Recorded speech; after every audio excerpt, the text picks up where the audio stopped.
Welcome in. Latest episode of that SEC podcast. I'm your host, Michael Bratton. Go by SEC Mike on the Twitters. And there he is, our great friend, Stephen Lassan, the senior editor over at Athlon Sports, doing a deep dive to try to make the latest, greatest edition of the Athlon Sports College Football Preview magazine. So we appreciate you taking a break from that, Stephen, and welcome to the show.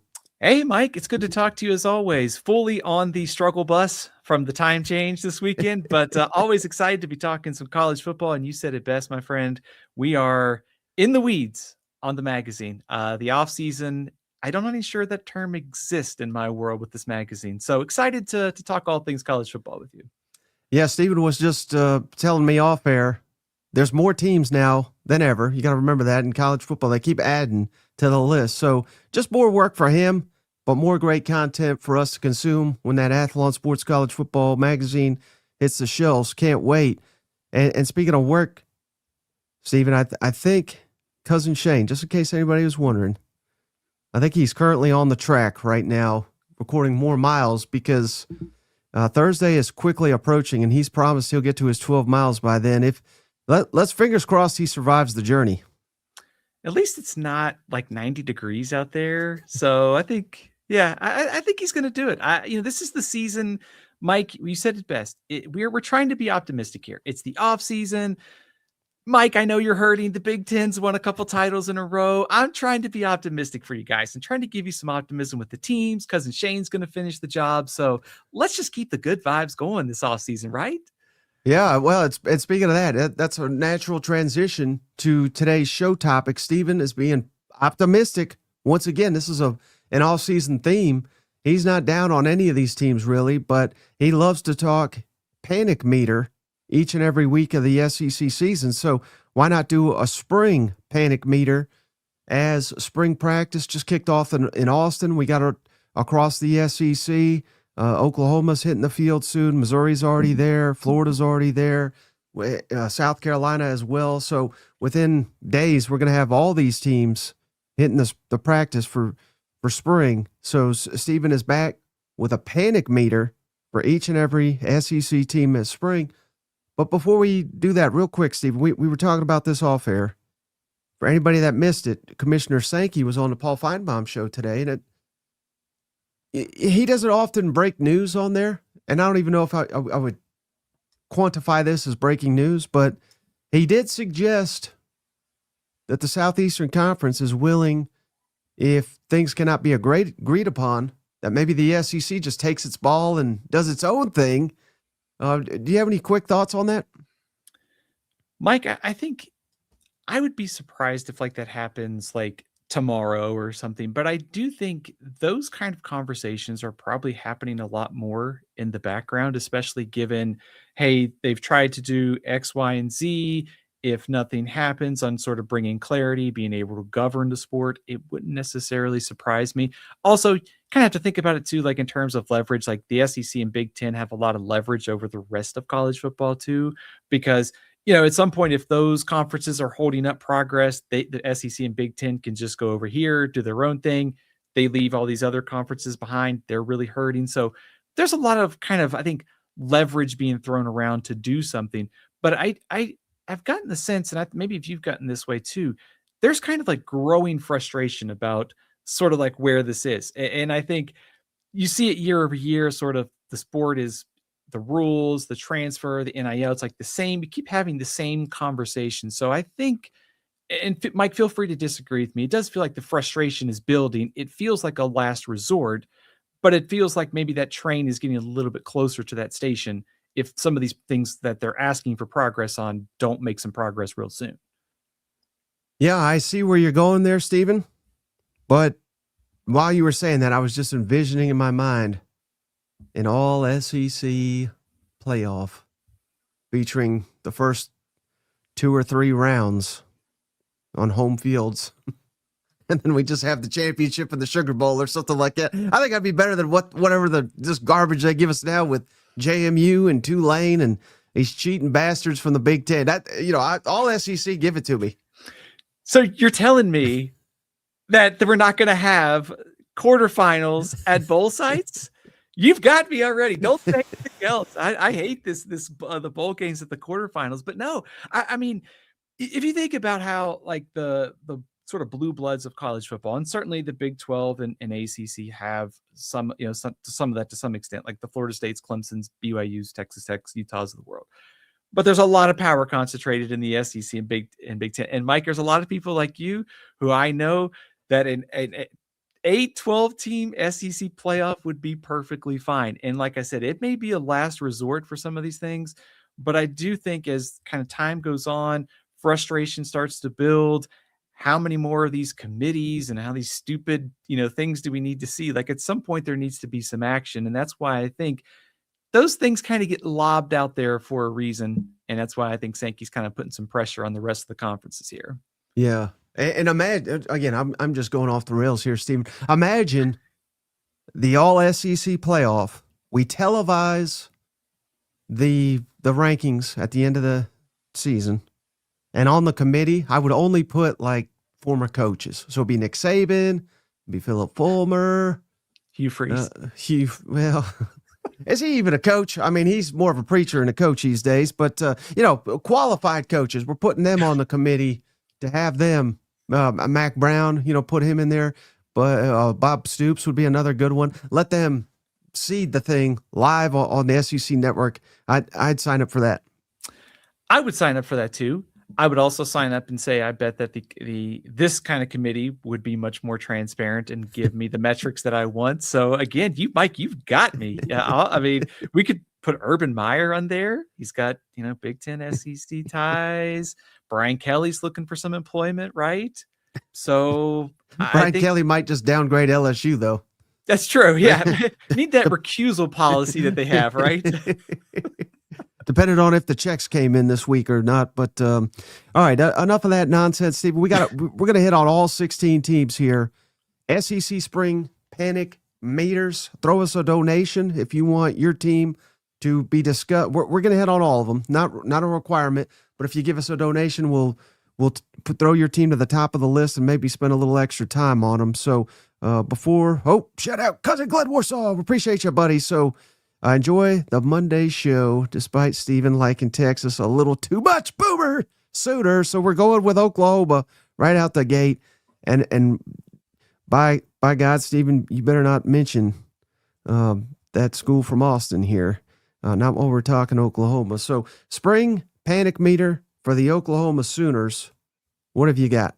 All right. So Mike, let's kind of talk through like terminology here. So kind of use the scale 1 to 10. And I'm thinking, optimism is high. Everybody's 0-0. Nobody's lost a game, but everybody's winning the offseason, right? But this number kind of, it encapsulates how I think you should be feeling as a fan. Like, is your panic like really high, really low, somewhere in the middle?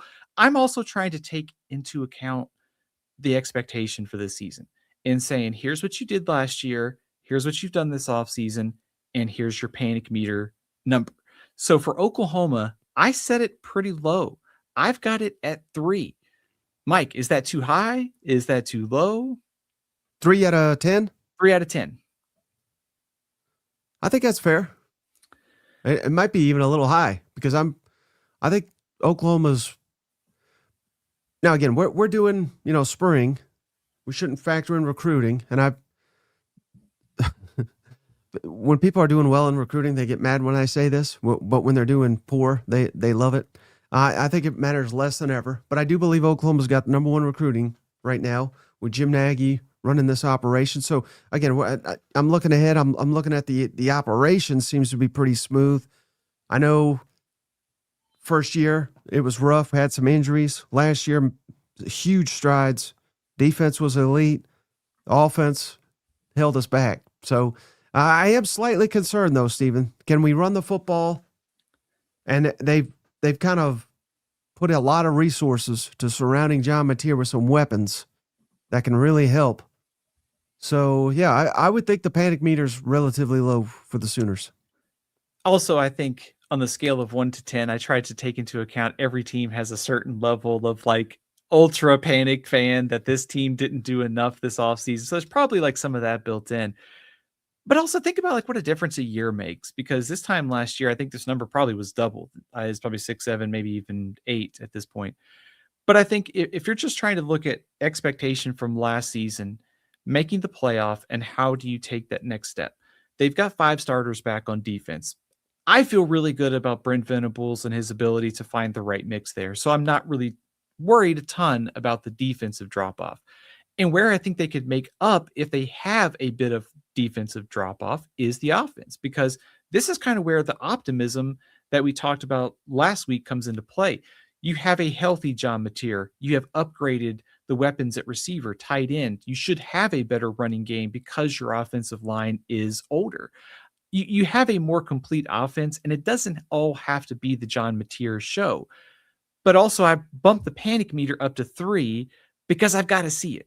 And I think that's what's interesting to me about this team as we go into spring practices with Livingston, with Hayden Hansen at tight end.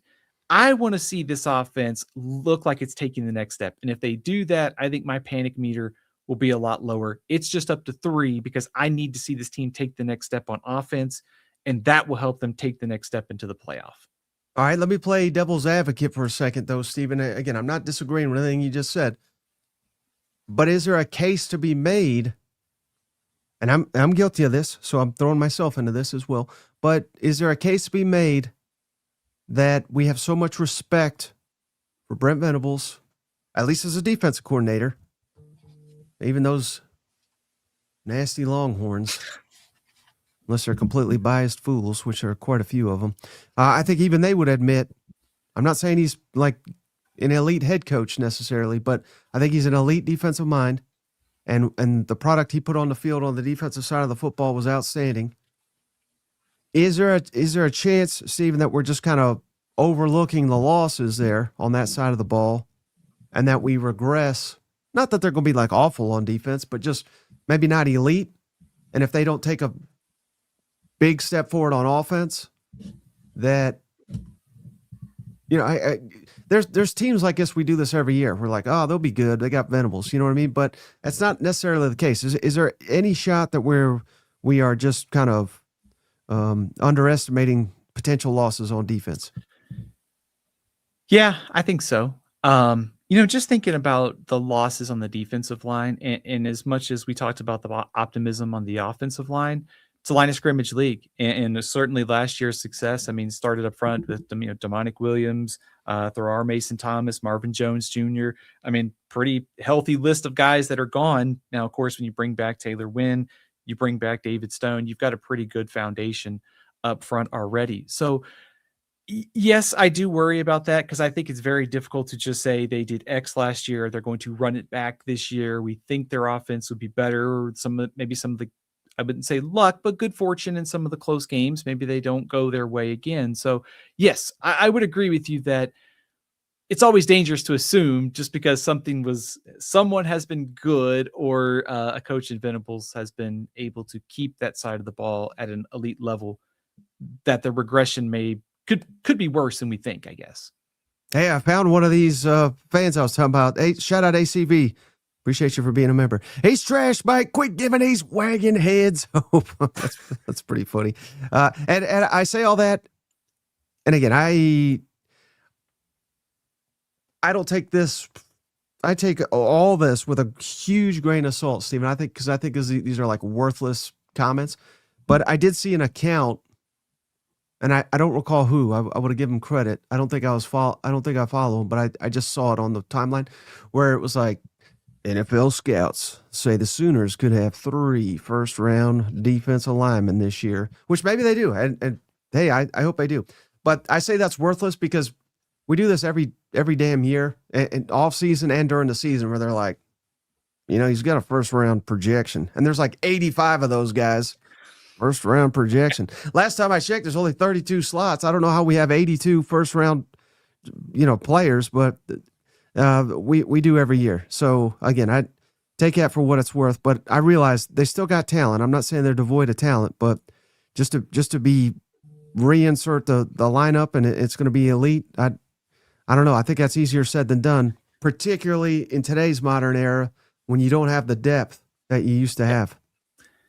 I was going to say, for your uh, description of like first round players. Have you met the all SEC team at the end of the year when there's like 100 players that seem to get support that they should be first team? Also, you bring up a good point about the draft because how many times, and I did this too, is looked at the quarterbacks that were going to be potentially in this year's class and say, man, this class looks really loaded when we got to July and August.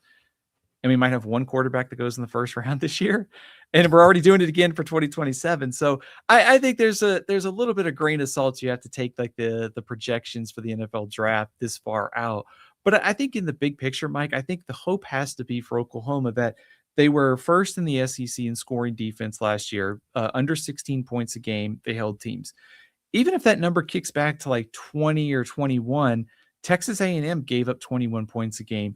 Ole Miss gave up 21 points a game. If you get more out of your offense, and there's more balance too, I think that's key because keeping Mateer healthy has got to be like top of the list of priorities. Got to be able to run the ball better, got to be able to protect him. He's got to be more consistent too. So maybe a little bit better balance plays into that as well. And so defensive regression, yes, but I could also see some positive progression on the offense to make up for that. Mm-hmm. Hey, shout out Razorback Pride. We appreciate you, buddy. Arkansas panic mode. For the first time in years, I feel good. Not too worried as much. I honestly think the Razorbacks can win 7 or 8. What are your what's the panic meter according to Stephen Lassen say though about them Razorbacks? And shout out Razorback Pride for the donation. Hey, Razorback Pride, I appreciate you. I am going to disagree with you. So Mike, you can tell me I'm crazy too. You guys tell me if I'm crazy. I set their panic meter at 6. I don't know if that's high enough. See, I was worried I was going to be too high. So let me walk you through this. Here's kind of why I have it at 6. I actually think Ryan Silverfield's going to do a good job of roster building. There's just so many new faces off of a team that didn't win an SEC game last year. Schedule was also very difficult too. Utah in the non-conference, it's tough in SEC play. I think they're going to surprise some people, maybe win a game or two, not projected in the preseason. New coach, a lot of people are skeptical.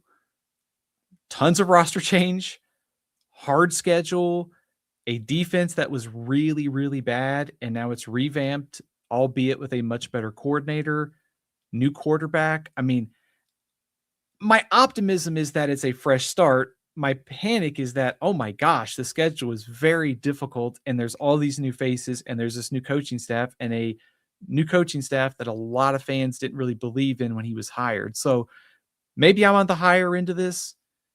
Mike, maybe I'm crazy, but if I'm Arkansas, I'm kind of worried at 6. Are we going to be able to get to that bowl game this year, or are we looking at another winless slate in SEC play? Razor Bass. Hogs going 10-2. Shut up, Steven.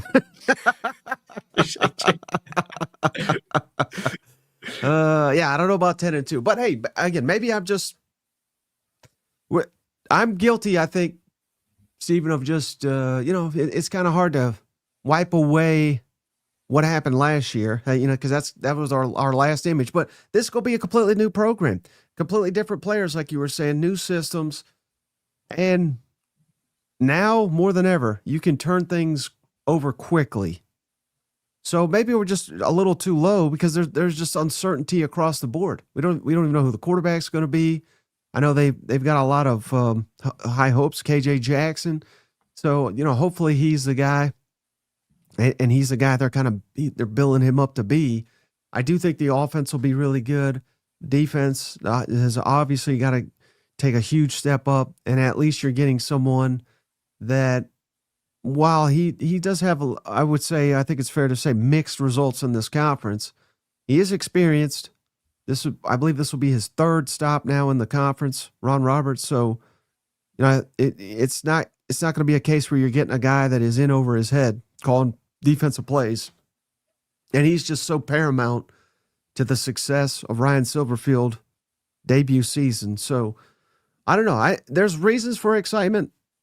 And Arkansas is one of those teams, Stephen, where it's like when they have low expectations, that's usually pretty good for them. High expectations kill them. And if those fans, and they've got some great fans, hell, they show up to this show every damn time. despite their team being awful for the better parts of the night here recently. They've got some big time home games. Stephen, Georgia, Tennessee, Missouri, Carolina, LSU. Now, it's highly unlikely they're going to win all of them, but if you win a couple of those and surprise some people, because maybe you got the fan base back and they show up and turn that place into a damn house of horrors that it was for Tennessee 2 years ago, a playoff Tennessee that lost at Arkansas. You know, now you start to get some belief here if you can pick off some of these teams at home, which even as bad as they were last year, Stephen, I mean, they were nearly knocking off a lot of these teams. So they may not be as far off as the record indicates. I would say my kind of like the panic meter, Mike, just thinking about the optimism and sort of like the long-term ability of Ryan Silverfield here. I worry with that schedule, with these roster questions, if you have another 2-10, 3-9 season, it is easier to dig out of. And I think, like I said, I think they could surprise some people. I think if you just look at their schedule, I'm going to guess that probably most people are going to pick them to maybe win one SEC game. But you're right. I mean, some winnable home games there, maybe South Carolina later in the season, maybe Missouri later in the year, once you kind of figure out your team. There's a chance to build some momentum here. I think if I was an Arkansas fan, I think, yes, you look at that schedule and say, man, if we can pick off some of these guys, we're going to build some confidence. But at the same time, this is like the worst time. It is easy to build now with the portal, but 9 games in the SEC and Utah and all these roster changes and the coaching changes. And that's kind of why my panic is pretty high, because I think you really want to have some positive momentum right out of the gate. I think Silverfield's off to a pretty good start, but man, Utah, Georgia early in the season, then you get Texas A&M and Tennessee. And if you get off to a slow start, some of these losses start piling up, you know, it might get hard to sell this right out of the gate. So I hope I'm wrong for Arkansas fans' sake, Mike, because they deserve a winner after going 2-10 last year. But this looks like a pretty significant rebuilding effort. And given that schedule, progress might be slow this year to find for this team. All right. How about we give credit to cousin ACV? I was just bashing him for his Oklahoma hatred here, but he gifted a membership, Stephen. I think this is Shane's burner. He gifted to Go Damn Vols. Go Damn Vols. Welcome to the family. Yeah. Thank you, Stephen, for the assist. Thank you, ACV, for donating a membership. So let us talk your beloved Texas, Stephen. Panic meter for the Longhorns, and don't you say -1,000,000. I am going 5, Mike. Ooh. Here's kind of my thinking on this one. It's middle of the road. And I think you have to be very optimistic if you're Texas, because you were on the doorstep of playing for the national championship 2 times already under Sarkisian. The schedule, though, this year is very tough. Ohio State, at Texas A&M, Oklahoma, at Tennessee, at Missouri, at LSU. If they go 9-3, they probably deserve to be in the playoff. But just looking at how this roster is constructed, I think Arch Manning's going to take another step forward. They've added Cam Coleman, who I think is going to be a very, very good fit in that offense. Offensive line looks better. Run game looks better. Will Muschamp, I think, will elevate the defense to another level. They should be a tier 1 national championship contender. But also, I kind of put them in the middle of this rating just because there's a lot of, I could understand why some people are halfway in, halfway out here, because they got burned last season. They need to see it this year.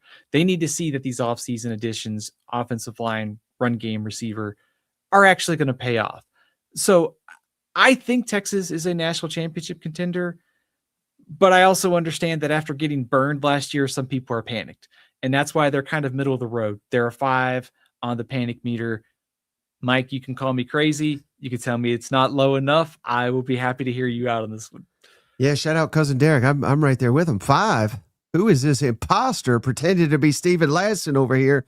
I'm stunned. This is going to be the most stunning one.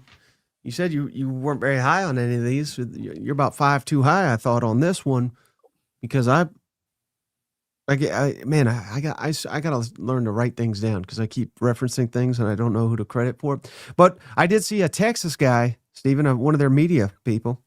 He said the Longhorns could have as many as, I think it was 27 players at the NFL Combine next year, which is, I think, would shatter the record by about 12. But again, that's according to him. I'm not saying that's the number. That's kind of asinine if you ask me. But point being, they've got some elite talent. Well, let me frame it to you this way, because you're right. The schedule's difficult. You got Ohio State right out the gate, or at least week 2. That to me is right out the gate. But now that we're in this 12-team model, Stephen, I mean, because I could see this. We're all chips in, right? And Steve Sarkisian, after his comments last year, he's got the weight of the world on his shoulders, as does Arch. Arch didn't handle it well right out the gate last year. He turned it around and looks like one of the more promising quarterbacks in the nation now. If he can carry that over, they should be fine on offense, but that's a huge if. Could this be similar, Stephen, to, this may not be apples to apples here, but Ohio State a couple years ago, where they were all in, right? And then if we were in that 4-team model, they wouldn't have made it. They would have been, it would have been one of the biggest failures of all time. Yet they got in, and then they got hot, and they won the whole damn thing. I say all that to say, even though the schedule is daunting, like you said, 9-3 may be good enough to get Texas in. It wasn't last year, but it could this year. Even if they stumble once or twice, which I think their fans will say that's unacceptable. But regardless, with all the pressure and everything, I think it's fair to say they may stumble once or twice. And even if that happens, they could still very well be the favorites to win the whole thing at the end of the season. Do you think that's fair? I think that's fair. I mean, if you look at the playoff, the first 2 years that we've had the 12-team playoff, Ohio State made the run. We saw Miami make that run this year. Somebody's going to do it next year too, because of the way the schedules are going to work out. And then over the course of the season, some team, maybe it's the Texas, maybe it's Georgia, Texas A&M, whoever it is, they lose early and then they get hot at the right time. The seeding works out in their favor. So I think that absolutely could be a team like Texas.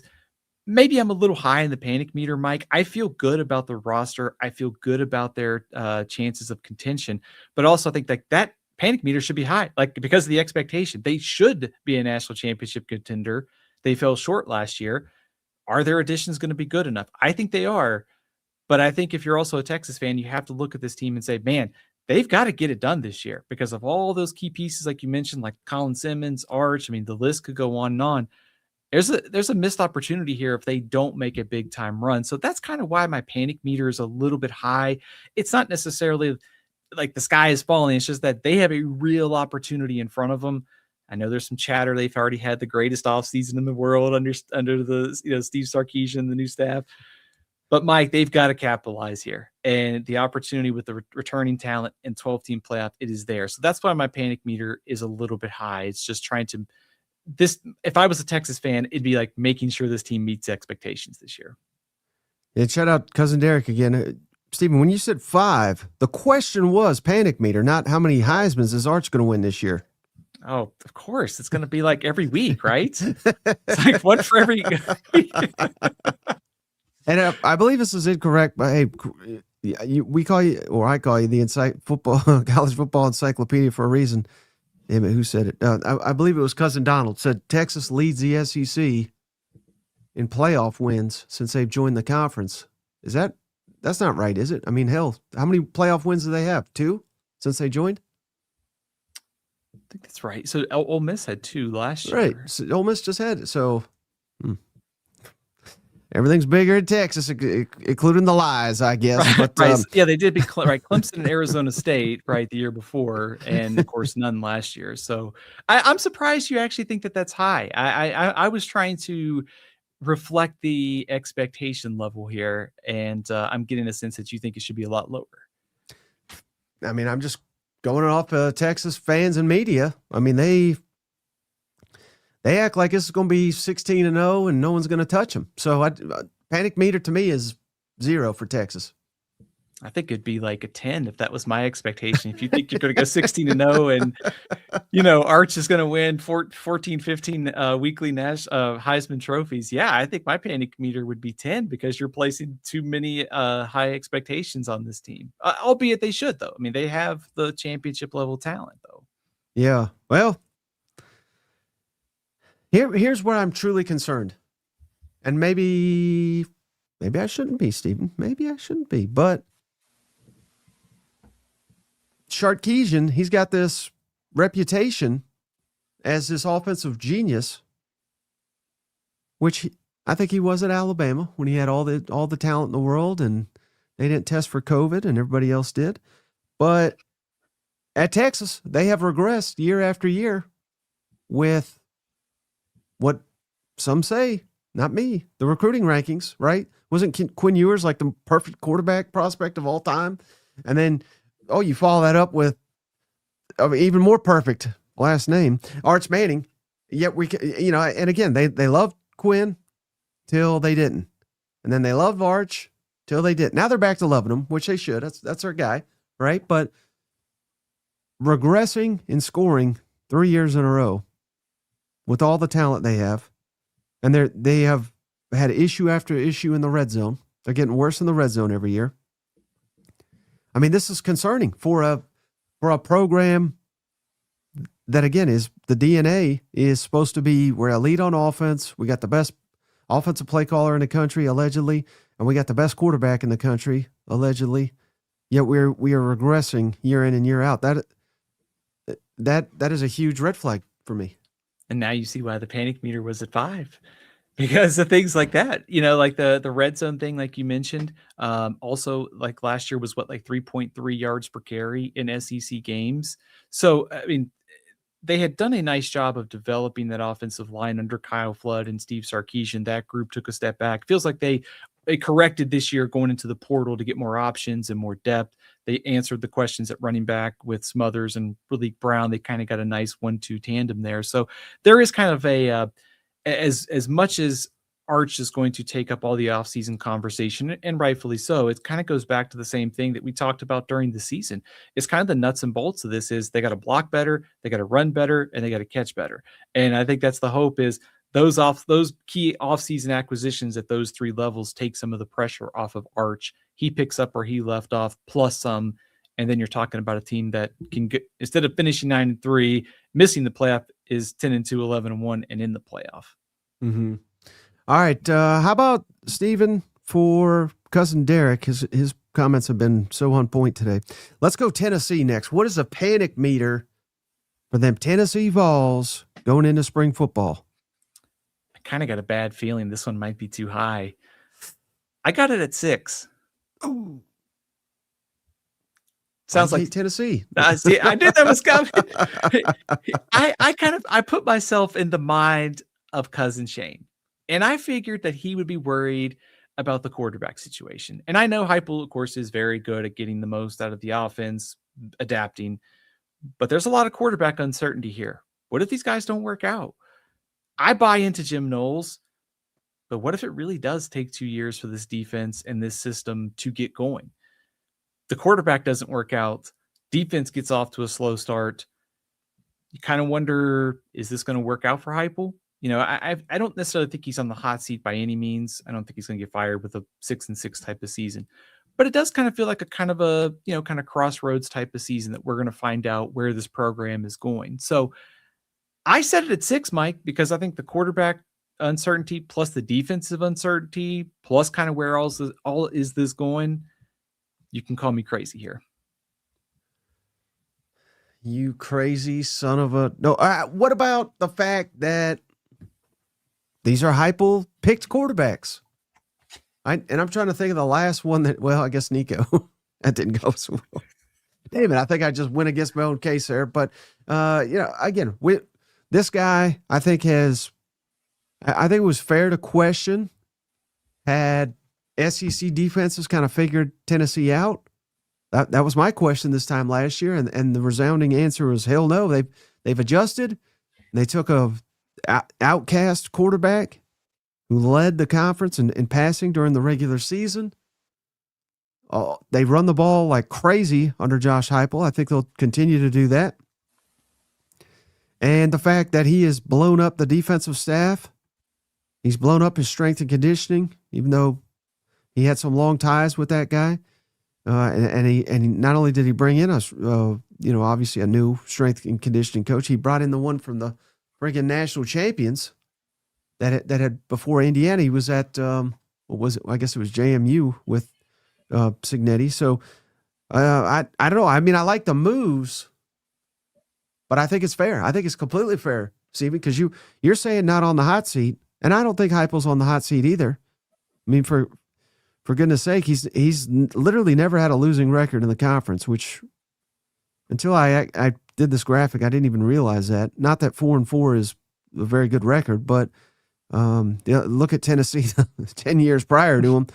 They're worse than that damn near every year. So out of 10. So he's done a really good job, but I could also see realistically, Stephen, I could see a scenario where Josh Heupel gets fired this year. I could see it. I don't think it's going to happen. I think it's unlikely, but I could see it. Tennessee fans are nuts, and I say that with all due respect because they help pay the bills around here. You know what I mean? The passion and everything like that. But they'll turn on you if you like. Let's say they come out and they lose to Georgia Tech at Georgia Tech, which that'd be a very Tennessee thing to do, but not a Josh Heupel. Heupel, again, he doesn't lose a lot of these games, but let's say they lose to Tech, they lose to Tennessee or Texas, Bama, A&M, LSU. I don't think that would get him fired, but you lose all those and then you drop two more, say Auburn and Carolina or Carolina Vanderbilt, something like that. I could see him getting fired. What's the record you think that he would need to finish with to be on the verge of being fired or fired?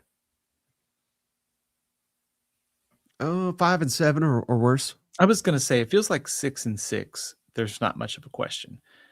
It kind of feels like a table setter for like the rest of his tenure there at Tennessee, because I think if this year we may be surprised. Like I said, I trust Heupel a lot on quarterbacks. I trust him to figure things out offensively.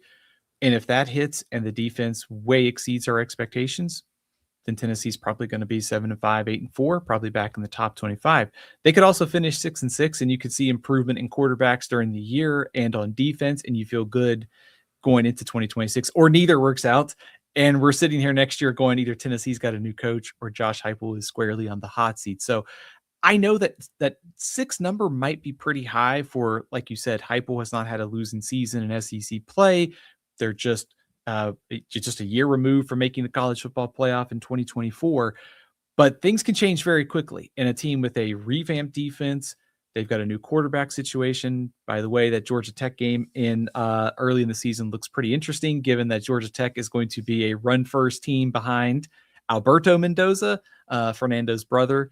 So they will be tested early on in the schedule, Mike. So there's a real chance to kind of build some momentum, but there's also a chance that, hey, Georgia Tech, Texas, revamped Auburn team, Alabama, South Carolina, that they could be kind of teetering here for bowl eligibility, which then only increases the in-season panic meter here. So I'm a little bit high on Tennessee's panic meter just because of all the uncertainty. Now, I said all those negatives. Again, I don't think that's going to happen. I think they'll probably win 8 or 9 games again. And that's on the low end. I mean, if they hit on defense, if they hit on a quarterback, they may even do better than that.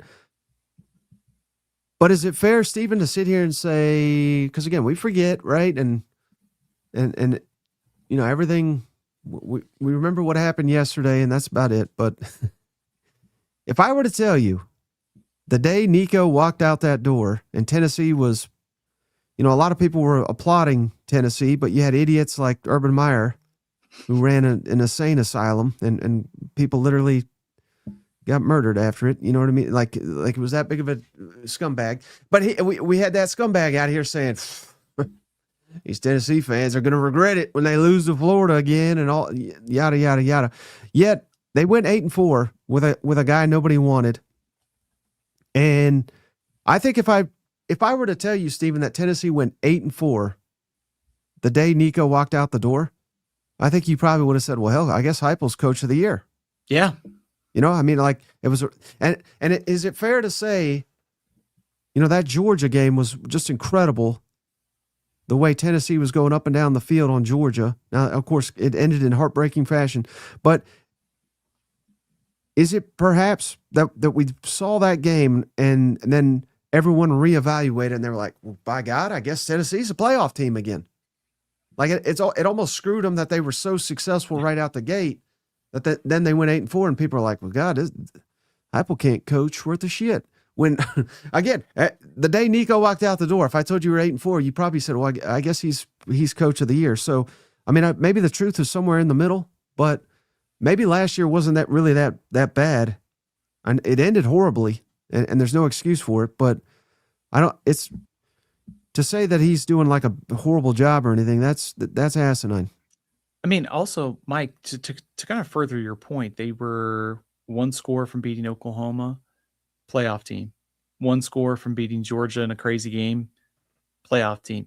They lost to one of maybe the best Vanderbilt team in school history, and they lost at Alabama. Like, there's no shame in their losses. And certainly the Illinois game in the Music City Bowl, yeah, it's not great. Tennessee was also pretty shorthanded. So I don't really put a ton of stock into the bowl results. But if you would have told me that was the results for Tennessee back in the preseason after what happened with Nico, if I was a Tennessee fan, I would say, okay, yeah, Heupel's going to be in the mix for coach of the year. He did a heck of a coaching job, sign the extension tomorrow, which is also one of the reasons why I think I would have confidence if I'm a Tennessee fan, looking at saying, hey, they got that Joey Aguilar. You know, McIntyre and Brandon are two really talented quarterbacks. They're just unproven. Maybe their upside is greater. Their floor this year might be a little lower. And I think given their track record of getting the most out of whether it's the offense, the defense, run game, building a team to their strengths, that would give me confidence that Heupel is going to find the right path for this team. And eventually one of those young quarterbacks will hit and Tennessee will be fine this year and into 2027. Interesting. All right, Stephen. Not seeing any, again, if you throw us a donation, we'll throw your team to the top of the list, but that is completely optional. We're going to get to them all. How about Florida, Stephen? What do you have the spring practice panic meter for the Gators year one, John Sumrall? It's pretty low, Mike. I'm going 3. And I'm going to go with 3 largely because I think there's got to be some anxiety over any new hire, some uncertainty. I understand the idea, hey, that the last G5 coach coming to the SEC at Florida didn't work out. I just think John Sumrall is a much better head coach, and he's proven it at a high level at 2 different stops, steeped in the SEC. I'm not worried as much about the transition, especially when you see what he's gotten out of the rosters at Troy and Tulane. A lot of turnover all those 4 years. He turned them into contention for conference titles. Not necessarily thinking conference title in year one for Florida, but I think to go back to what we've talked about with Florida the last couple of years, they haven't had trouble with the talent. It's been getting the most out of the talent. And so I think Sumrall's the right coach. I like what they've done on the staff. I like what they've done in the portal. I think they've had a pretty good offseason. I put it at a 3, the uncertainty of the new hire. And also, I assume Philo, Jones, whoever is the quarterback, they're going to be just fine. But if they're not, it's not going to work out in year one. So there's got to be some uncertainty about a new quarterback and a new coach, I think. Are you more optimistic or less optimistic when there's reports out of Gainesville that Tramel Jones is looking pretty good and that Aaron Philo is not the assumed starter? Is that a positive or is that a negative? I would view that as a positive because I think Philo's a pretty good player. And I think with his familiarity in that system, I think it would have been very easy for him to come in and win the job. But if somebody else is outplaying him, given all the change, I think that's a good sign for Florida. They may have 2 pretty good quarterbacks at this point. Now they both be playing maybe the sample size on Philo is just not great enough and he ends up not being very good. But I think I would take that as a good sign. They may have 2 good quarterbacks this year. Yeah, I think so. And also, could there be a case to be made, Stephen, that after Now we all do this, right? But I notice it particularly with Florida. Maybe it was just the Napier years, but where they're like to hell with this guy, to hell with Napier, disappointing. And then as we get closer and closer to the season, they're like, I think this team's got something. You know what I mean? But if you do that so many times in a row, and I'm sure fans will be bought back in, as they should be for everything you just said. There's talent there. John Summerall's but proven thus far to be an excellent coach, not an excellent SEC head coach yet, obviously, but an excellent coach that they'll buy in. But is it possible that they'll have a little bit more lowered expectations, at least initially, and then that could be good for the Gators year one?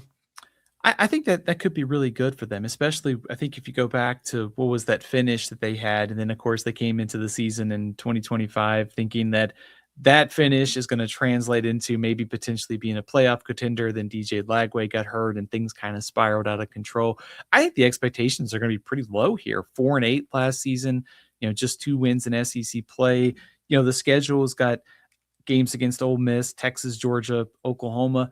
But there's also a lot of winnable games on that schedule. So I think given the uncertainty with the coaching change, the uncertainty of the quarterback, the fact they have underachieved relative to recruiting rankings in recent years, that gives them a chance to go low expectations and kind of surprise some people. And I think they will. I think Florida will surprise some people this year. All right. Well, how about Kentucky? Will they surprise anybody, Stephen? Year one of the Will Stein era on old Lexington, where apparently they have an AD. They're going to pay $1 million to sit on his ass for the next couple of years, but that must be nice. The panic meter for Kentucky. Mike, it is 1. There should be no panic in Lexington. Am I crazy? Hell yeah. You're one of these, Stephen. One of these. I don't understand what people are thinking. Kentucky's about to just be a playoff team here in a year or two, but I'm deadly panicked for Kentucky, and I hope I'm wrong. Maybe this is kind of maybe I should have been maybe a little bit more consistent in my thinking here. But I think for Kentucky, Mike, you've got a new head coach in Will Stein that I think has been pretty universally praised as a strong hire. A guy that's opposite of the last coach. He's offensive minded, put together pretty productive offenses at a couple different stops. UTSA and Oregon, knows how to develop quarterbacks. He's won the offseason. He's had a great offseason with what they did in the transfer portal. So I think this is kind of a playing with house money kind of deal. First year coach, expectations are pretty low. I'm not crazy about some of the staff hires, but they did a good job in the portal. Trying to see how this works. 9 games in the SEC too. The schedule is going to be hard, plus Louisville. I think I'm not a believer or a buyer in the top 25 rankings that some people are putting on Kentucky. But I think given all that change, given they won the offseason, I think there's got to be some patience here. And I think you got to give Will Stein a chance. So I'm just going 1, low expectations, good offseason, no panic in Lexington. You must be trying to score some extra Kroger points or something with this commentary. But no, I see what you're saying. Look, how about we spin it this way though? And I hope this isn't the case. Obviously, I don't want any of these teams to be horrible because that creates apathy and then fans just don't get fired up. But what if they don't have a serviceable quarterback play this year? Mike, I think if that is the case, it is really hard to find a win in SEC play, isn't it? Yeah. On the most basic level.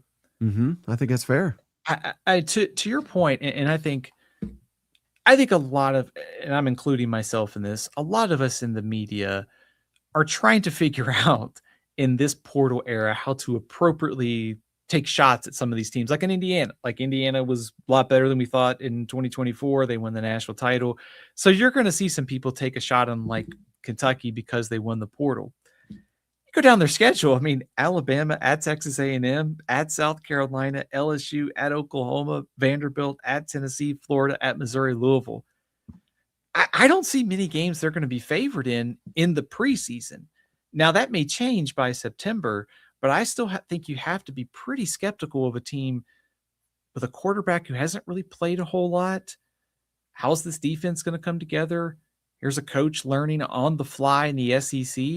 I mean, to me, there's a lot of questions here, and that's why I'm pretty low on the expectations for this team this year. And that's why they fought like hell, Stephen, to stay at 8 conference games there in Lexington. Maybe that's why Barnhart's retiring with his $1 million golden parachute, because he said, man, this 9 game, we're going to be able to hack this. You know what? It's such a strange kind of side by side to think, the Stoops buyout was too much, but we could pay Mitch Barnhart $1 million to do basically like background work all year. I heard he's going to be in charge of helping students get jobs or something like I don't understand it, but usually they call that interns at the school. So he's going to be in charge of interns, I guess. Working maybe some at Kroger sponsorship. I don't know. Bagging groceries. You know what? Yeah. Could be.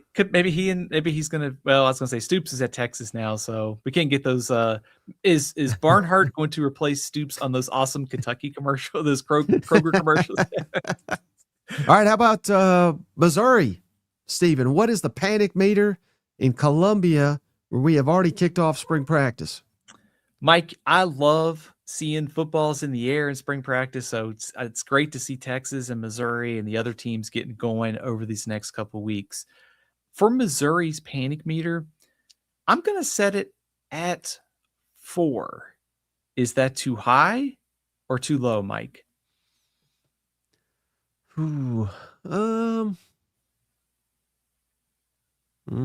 That's interesting. Depends on what side of the football we're talking here, but yeah. On defense, I think it would be a lot higher. On offense, I like the pieces they have on offense, but I kind of question the coaching, and maybe getting in a new offensive coordinator will switch that, hopefully.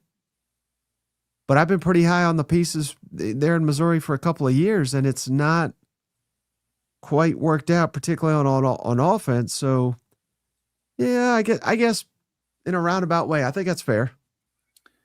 29 wins over the last 3 years. That's pretty good. And I think the question with all of these changes is, can they exceed what they've done the last couple of years and get over the hump into playoff contention? And I think given all those losses, the turnover, new OC that I think's got a pretty solid floor, I'm not real crazy about the upside here.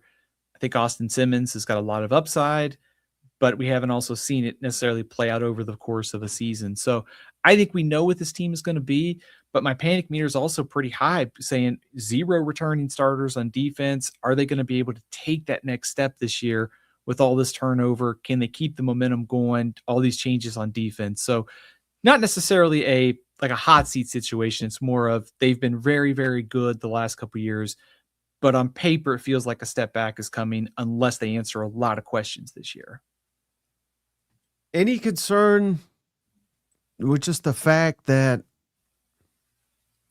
they just have seemingly have little ability? Although, Brady Cook was solid.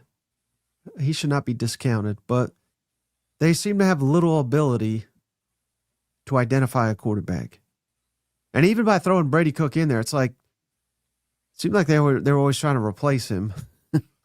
And he may have been their best one. But whether it's high school, their high school recruiting of the quarterback has been relatively abysmal.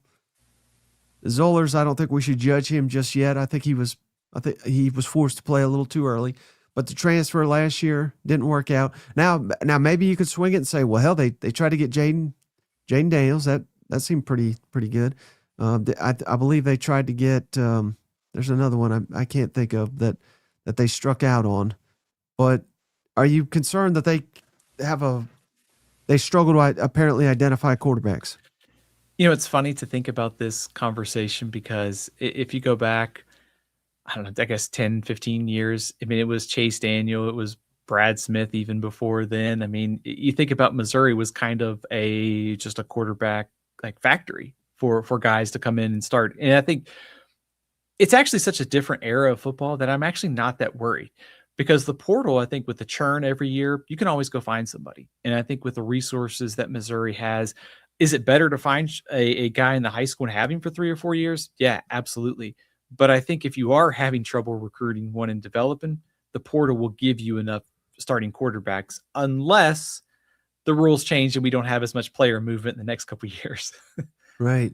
So your answer is just keep swinging. Eventually you're going to hit. Yes, I would keep swinging, and then always the portal's a pretty good fallback option. And I think someone like Drinkowitz plus, and we'll see what happens with Chip Lindsey. I mean, it's a pretty attractive system in the SEC to go play, and of course, you're going to put up some numbers in this system. So it's an attractive spot on a program that does a good job with NIL. They should have no trouble attracting good quarterbacks here. Well, I'll tell you where they have no trouble attracting good quarterbacks, Stephen. That's in College Station. Shout out the legend, Cousin Rick. It's Texas A&M's biggest fan, Cousin Rick. Gig 'em, Aggies. Thank you, Cousin Rick, for the generous donation. Howdy, cousins. Hope everyone has had a great St. Patrick's Day or has a great St. Patrick's Day. Beat the hell out of the basketball tournament. Love March Madness. Thank you, Cousin Rick. And we should be getting Billy Lucci in studio here this week. So be on the lookout for that, Cousin Rick. Hopefully you appreciate that one. So let's switch gears to Texas A&M, Stephen. What is the panic meter this spring in College Station? Mike, I'm setting it at 3. Is that too high? Maybe is it too low? I think it's a little low. Given the fact that, we are restarting at offensive coordinator, offensive line, best receiver, Casey Concepcion, who apparently tore it up at the combine. He's gone. There's a lot on Marcel Reed's shoulders, and I'm not saying he can't deliver, but if he doesn't, I don't know what to make of him, because half the time he looks amazing, and then the other half of the time he just seems terribly inconsistent. So who is the real Marcel Reed? Please stand up. And if he's the good one, my panic meter is 0. If he's the inconsistent one, without that elite receiver, with a rebuilt offensive line, with the offensive coordinator that, fans will bicker against some of his stuff. I get it, but they were more explosive and scored more than any other time, I think, except for the COVID year since Kevin Sumlin's second season, I believe. So, I mean, that's asking a lot to bring not bringing in a new offensive coordinator, but elevating a coordinator to someone that's not done it. That's a lot to ask. So I think you might be a little low on this one. I debated actually matching Texas A&M with Texas and going 5 for both, just because of, A&M is now here. How do you get to here? And I think given the the coordinator change, the offensive line change, what are you going to get out of Marcel Reed? I think there's a lot of questions there, but maybe there's a bit of a trust factor here. And I think you and I have kind of talked about this about Mike Elko the last couple of weeks. You look at what the buttons that Elko has pushed so far through the first 2 years. I think he's answered a lot of questions. I think he seems to get it right. I think he seems to get it. So I am skeptical about Wiggins as the offensive coordinator. Part of me also says you have to have some trust in Mike Elko because he's been in that building. He knows the connection between the quarterback and OC. Is he the right guy to get him to the next level? A&M's not short on resources. If they wanted to go out and get somebody else, I feel pretty confident A&M would have opened up the checkbook for whoever. So I think there is a little bit of confidence there that Elko is going to get this right. But I'm also looking at this going, man, this road slate is tough. It's a line of scrimmage league. Offensive and defensive lines are turned over. Marcel Reed's got to play a lot better. 3 might be a little low. It might need to be closer to 5, even with the trust factor in Elko. And speaking of that trust factor, I mean, I do think it is absolutely fair to say they were ahead of schedule last year. So if that trend continues, I mean, maybe they're even better. I mean, or maybe even is it conceivable, Stephen, I think I'm just going to answer my own question. Is it conceivable, Stephen, that they don't have as good a record, 11-1? I mean, that's outstanding. Now we got a 9-game SEC slate. We got 5 road games in conference. And we got home games against Tennessee and Texas.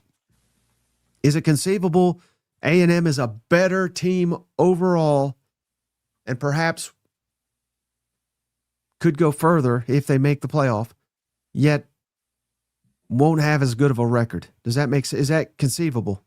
Yes, I think it could be, Mike, just given the turnover in personnel and plus, like you said, the schedule. It is very possible. And I think this could, like Texas A&M could be one of those teams, much like a Miami, much like Ohio State, that over the course of the season, they have a loss or two, but they get better. And then by playoff time, everything is starting to click. So, yeah, and there's kind of a good and bad of being ahead of schedule is, you kind of got to the playoff. They were just a couple plays away from winning and advancing. And I think if they win that game, they may be the team that made the run this year, but it also does raise the bar. And it's like, you are probably ahead of schedule, which is good. But now the expectation is, hey, you better get back there this year, even though you have all these new pieces too. Yeah. Coach Elko, he can ask Josh Heupel all about it, Yeah. That's now a good comparison. you're not in a playoff. Well, why not? Why do we take a step back? So if you do make that now the expectation is you get there all the time. Yeah, absolutely. And I think that's also why I think like in a lot of these SEC teams, we'll see what happens when we get to December and what the records are. But a lot of these teams, much like Texas A&M, it's probably going to be hard to match. But I think in terms of team strength, they could just be comparable, maybe better. But also the expectation now is, hey, you made the playoff once ahead of schedule. You got all the resources. You've done a great job through 2 years. You got to get back there. So the bar has been raised, to put it mildly, in College Station. And one thing we haven't really hit on, I know you hit on the line of scrimmage here, but for year 3, Coach Elko, given his track record, given his ability to coach up a defense, I've been a little disappointed on that side of the football. But is it perhaps in year 3, now more and more of the players that he has handpicked, that they take a big step, almost similar to Oklahoma last year, where they take a big step on defense, and maybe whereas last year they were more dynamic on the offensive side of the football, that they're far more dynamic on the defensive side of the football with a lot of guys back in the secondary, that maybe they're just led a little bit more by the defenses this next season, and they have a defense capable of leading A&M to another playoff run. Could you see that being a possibility? I think that could definitely be a possibility. I think their defense was pretty good last year. I think top 15 in success rate. But I think the one thing that stood out was the ability that they gave up the big runs. And we saw that in the playoff game against Miami. I mean, Mark Fletcher in that ground game, they popped off a couple big running plays. And so if you're probably going to give up something on offense while you're kind of navigating O-line, quarterback, OC changes, make it up on deep with a better defense. So I'll buy that. Yes, there's turnover. Think they're going to miss the blanket. Think they're going to miss Torian York. But I like this defense with what they've done up front. Guys like Saka from Northwestern, the transfer. I think CJ Mims on the interior is going to kind of create a lot of havoc too for this Texas A&M defense. Well, hey, the legend's back again, Stephen. It's Texas A&M's biggest fan, Cousin Rick. Gig 'em, Aggies. Thank you, Cousin Rick. He says 10-2. That's his prediction for A&M next season. Again, I take that. I think you're punching your ticket to the college football playoff undoubtedly with that. Rocking to the playoffs. Green beer for everyone. Kick 'em. Thank you, Rick. I want to buy Cousin Shane a green beer. A little side story here. I mean, I don't know if he's brought it up on this program or not, but there is a Irish bar right down the street from me, Stephen. I think the name of it escapes me, but it's one of these Irish names, Saint whatever, Mackey's or whatever it is. But they do so St. Patrick's Day right around the corner, and Shane, he's coming up to town. This is like world renowned dining and things to do in Nashville. He's like, take me to that damn Irish bar, get me some green beer, and they got some fried fish, which it is quite good. I shouldn't talk trash about it, but I just think it's hilarious. Shane's coming to town. This is like the one thing where he's saying, you have to do. Take me to get me some green beer and some fried fish. That sums up Shane better than anything. You guys hanging out at an Irish pub bar kind of makes me think there's some Notre Dame sleeper activity going on here. Well, Hmm. we have a lot of Irish in our blood, believe it or not, Yeah. Stephen. So it's like that's as close as Shane will probably ever get to the homeland. You know what? Yeah, I can understand that. I think I understand Shane wants to try to get Notre Dame as member 17 in the SEC, right? I don't think he's willing to go that far. But we are willing to go this far, Stephen, and say we love all Stevens on this show. Boys showing up for them boys in Tuscaloosa. It's Steven Up. Roll Tide. Thank you, Stephen Up. He says, I'll bring my 2 cents in. Always appreciate Lassen, the assassin. I've added that part being on. So appreciate you, Stephen Up. So let's do Alabama for Stephen Up. Stephen, where do you have the panic meter for the Crimson Tide going into year 3 of the Kalen DeBoer era? Shout out Steven Up. Thanks as always for showing up and hanging out with us on the show. Appreciate you. I am going to set the panic meter, Mike, at 5. Middle of the road, kind of a where is this team going to go kind of season. Is that fair?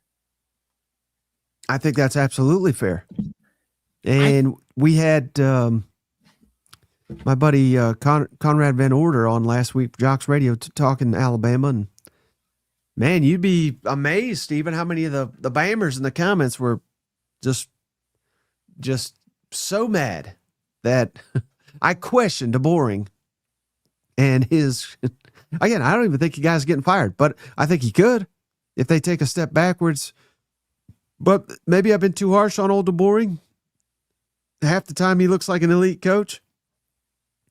And then maybe a quarter of the time he looks like he doesn't deserve the job. So I just don't know what to make of this guy. He's got to stop losing games that he probably shouldn't.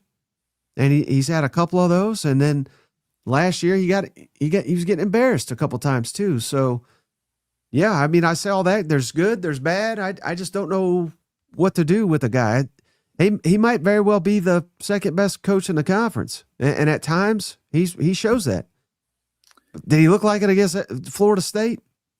He looked like one of the worst coaches. You know what I mean? So I don't know. See, shout out Mims. That's your bias showing. I don't know what to tell you. I mean, I was told this was a dynasty, Stephen. And it doesn't look like a dynasty when you're getting your head smashed in by the likes of Indiana and Georgia. These are the teams you should be competing with. Can I play kind of a devil's advocate here? Is this just normal behavior for a college football team? Alabama was so good under Nick Saban that we kind of forgot that like every team goes through this. I mean, Texas got beat at Florida. I mean, Ohio State got smoked at Purdue a few years ago. It kind of happens to teams that don't have Nick Saban as the head coach, right? Well, correct me if I'm wrong, Stephen. Florida State, what was their record last year? Wasn't it like 3-9? 5-7, yeah. Yeah, whatever. They were not good. Yeah, they lost to Stanford. And they went up and down the field on them. They punked Alabama. Now, again, Alabama turned it around, but I don't see that happening to Kirby Smart. Now, did they lose in the playoffs? Sure. I don't know. If isn't it Kirby that says you're either a leader or you're not? And I don't know. There's too many of those for me to sit here and say, this guy's going to win us a championship. Yeah, I think the inconsistency is really concerning. I think it's one thing the loss to Florida State last year, the loss to Vanderbilt didn't look as bad later in the season once Vanderbilt got to a bowl game and we kind of figured out, oh, this Vanderbilt team is pretty good. But in the moment after that win, to turn around and lose was a pretty big setback. And so I kind of think with DeBoer, he's having to fight that he's the guy that followed Nick Saban, where there was just dominance year over year. And they didn't have those stumbles where oh, you're playing on the road to a team that's super motivated and you're coming off of a big win. Maybe you have a little bit of a letdown. Like Alabama probably would have won those games that are under Nick Saban. It just would have been a little bit kind of uglier on the scoreboard. So I think Alabama's kind of regressed to being like a normal program in college football, with just a lot of variance from time to time. But also, I think if you think about where this team could go in 2026, and maybe I've been watching too many Keelan Russell like hype videos and like things, but I am really excited to see him play because I think he is really promising. And I think about what DeBoer did with Michael Penix and seeing the development there and thinking about, okay, you got Brooks, you got Williams, you got some receivers that if everybody's playing up to their potential, you got something. I am very skeptical about the offensive line. I mentioned I don't love the Adrian Clem hire. They've got some things to work out. But man, if that quarterback hits, they could be a playoff contender. And we've seen DeBoer has been able to do that at times at Washington, get the most out of a quarterback, take them far in a season. In a weird way, Mike, those low expectations this year could actually be a good thing for them because they're not going to be picked by many people to make the playoff. But if Keelan Russell is really good and they get just solid play at the offensive line and a little bit more balance, this team could absolutely make the playoffs. So this panic meter is kind of almost I want to see where this is going under DeBoer. And I think if they make the playoff this year, I think he'll answer some of these questions that maybe people in the media, some people in the fan base have too. Do you think it would be acceptable? Alabama fans are not going to like this comparison. I can tell already.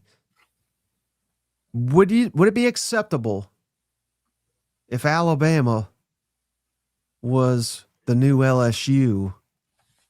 And what I mean by that is, remember for years and years, till Brian Kelly came along, but LSU could always tip their hat to say, we may not win a lot of championships, but every coach who comes here wins one. You know what I mean? Like what if DeBoer's there for 5 years but wins a championship?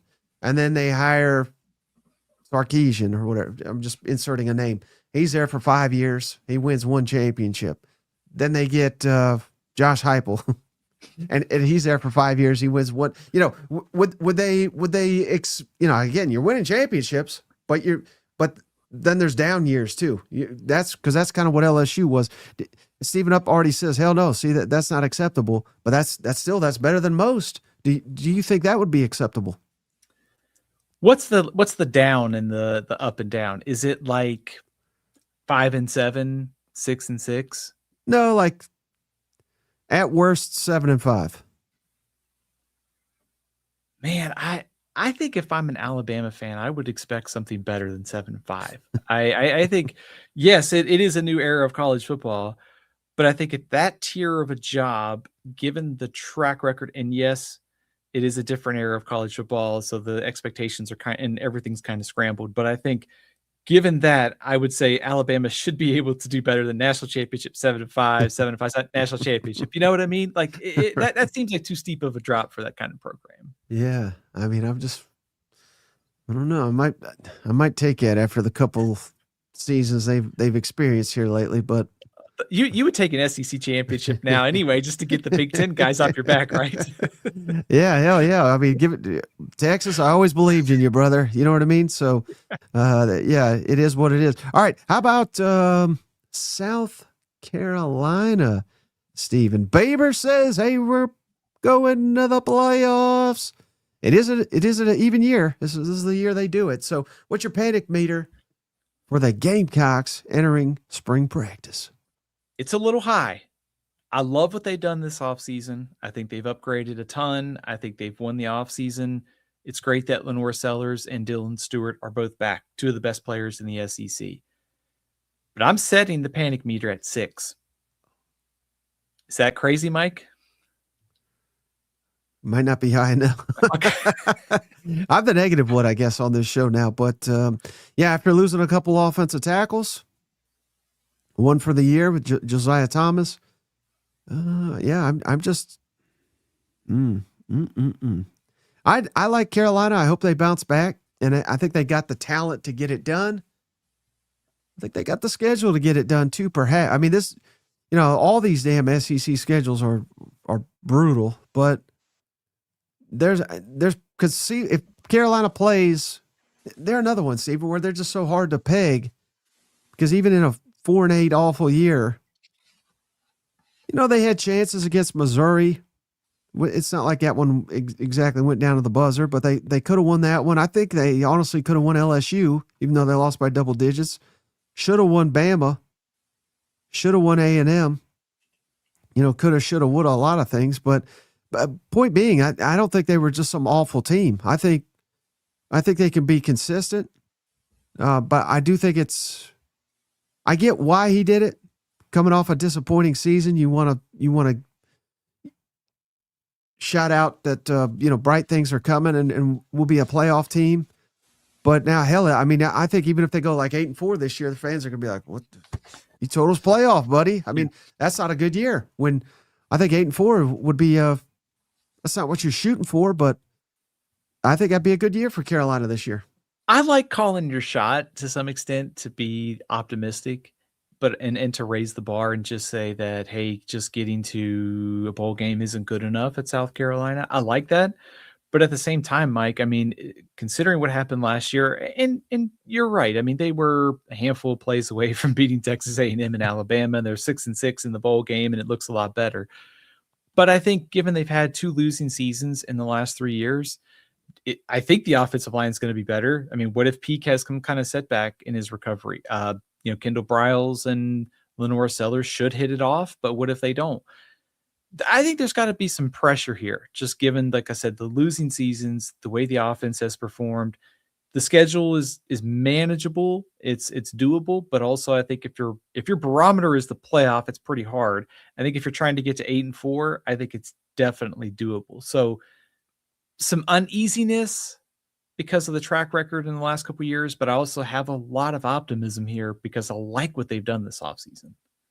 Yeah, let me ask you this, Stephen. To make the playoff, which again, this is what our coach said, so that's the only reason I'm not saying playoff for every team or anything. What record do you think Carolina has to have on the road this season to make the playoff? And their road games, they got 5 of them: Bama, Florida, Oklahoma, Arkansas, Clemson. So arguably 4 of the toughest places to play in all of college football. Oh, what road record only is what we're looking at here does Carolina need to achieve to make the playoff? I think 2 losses definitely gets you in the playoff. And that, well, I mean, I should say you have to assume you beat Texas A&M and Georgia, right? 3, I guess if you assume you beat Texas A&M and Georgia. Let's say they lose to Georgia too, though. So I think you can only afford to lose 2 of those games on the road. Do you think 9-3 would get you in? I think it would, because I think if you're counting 9-3, you're beating some combination of, Alabama, Oklahoma, A&M, some kind of combination in there. And with those increased SEC 9-3 schedules, hopefully the committee takes into account strength of schedule and appropriately evaluates some of these teams. And that's also impacted in the rankings. So I think 9-3 gets you in the conversation this year. I think you got more faith in this committee than I do, Stephen. It's optimistic season, so I'm trying to be nice. I said a lot of bad, mean things about the committee. So, all right. How about we've not done Auburn, Stephen? New head coach, of course, Alex Golesh. A lot of hype and enthusiasm with what the offense will be. DJ Durkin returns, of course, as defensive coordinator. They were pretty stout on that side of the football. And excuse me, I called them the Tigers. They're the Bulls now, Auburn Bulls. But what's your panic meter here for the Auburn Bulls? Mike, it is going to match the same panic meter that we had at Florida, which is a 3. Is that fair? I think that is fair. I think that is, because shout out Dan here. I agree with this statement. Byron Brown, I think he's a beast. If they can get significantly better quarterback play, I love the offensive system. It has proven to be very successful in this conference. And given the transfers, a lot of these players are experienced in it. Where will they be on the offensive line? That'll be paramount to their success this year. They're having to replace everybody on the offensive line, starters, that is. But they've also added a lot via the transfer portal on the offensive line. Very experienced. I believe they're top 5 in experience all-time offensive line snaps in the conference. So it's not to say these guys are not able to probably handle what's about to be asked of them, but a lot of ifs there. They've lost a lot of. It's funny, Stephen, because a lot of people absolutely bury this team because of what they lost via the portal, and yeah, they lost a lot of talent, particularly if you're just looking at recruiting rankings and things of that nature. But all that talent, I do blame Hugh Freeze for most of it, but that talent didn't perform last year, so. Losing a lot of these guys, I don't think is quite the killer that some people assume it is. I agree with you. I think my biggest worry about this team is that offensive line because there's so much turnover there. Now, I agree with, as people are saying in the comments, Byron Brown is awesome. He is going to be a dynamic quarterback for this offense. And the biggest positive is there's no runway time. He's played in the system the last couple of years. He's played under Golish. They've got skill talent who's played under Golish. It's kind of like the Vanderbilt and New Mexico State thing. Pick it up from one school, take it to the next. And I trust Alex Golish way more on offense than I do Hugh Freeze. And I think that's kind of factoring into the panic meter here is I think if you're an Auburn fan, you're hearing people like me say that. And you're also trying to say we lose all these pieces on the offensive line. What's a reasonable kind of expectation? You heard the last coach talk about how good they were going to be on offense. And certainly, I think looking at the track record, it was easy to assume they were going to be better on that side of the ball. You're hearing the same thing. So I think it's understandable you may have to see it before you buy into it.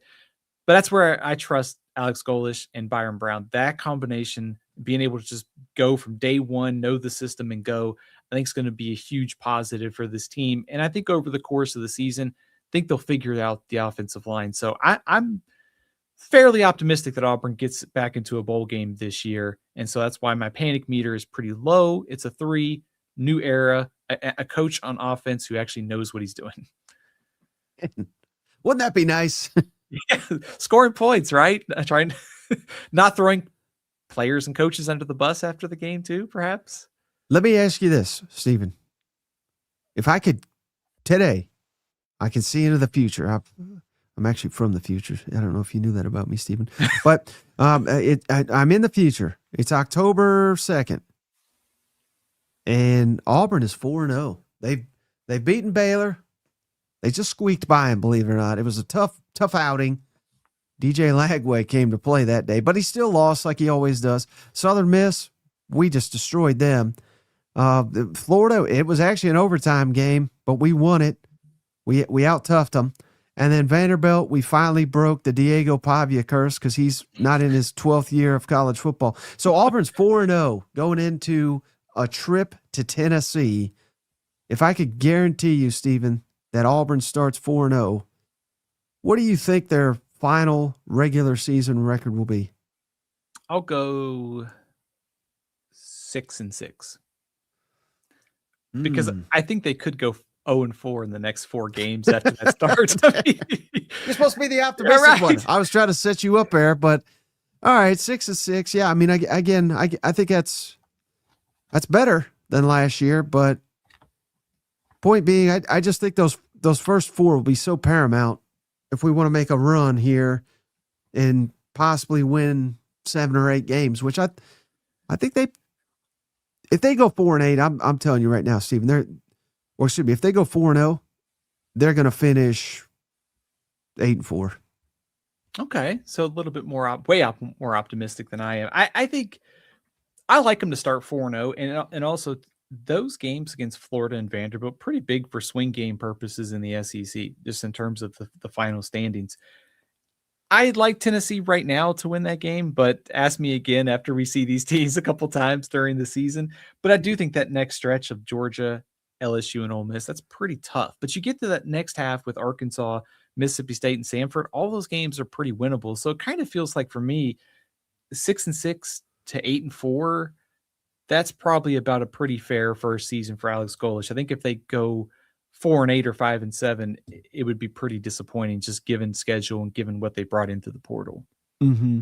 All right. Well, how about Auburn rival, the Georgia Bulldogs? Is there any panic in Athens? Probably not, but heck, they haven't won a playoff game. Oh, man. Just listen to these Texas people. They own the SEC. They can't beat Georgia to save their life, but they own the SEC somehow. Is there any panic, Stephen, that, hey, the window probably not closing on Kirby, but maybe it is, and nobody ever thinks it is till it is. And I know they just won the SEC back-to-back years, but what's your panic, if any, with them Georgia Bulldogs? Maybe a little bit. I'm gonna set it at 3. Am I crazy? No, I don't think so at all. I think the question I kept coming back to while putting together this number is, did you do enough to go from SEC champion, playoff appearance, to national champion? And, they didn't bring in a massive transfer class, but I felt like they did a pretty good job of meeting their needs. They're never going to bring in the 2025, players that you see at some other schools.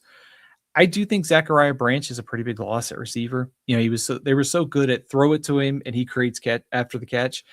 Can they get another player or two to do that this year? I think they can. They've got a ton of talent, obviously. You lose Monroe Freeling, probably going to be a first or second round pick in the NFL draft. So your offensive line's got some turnover.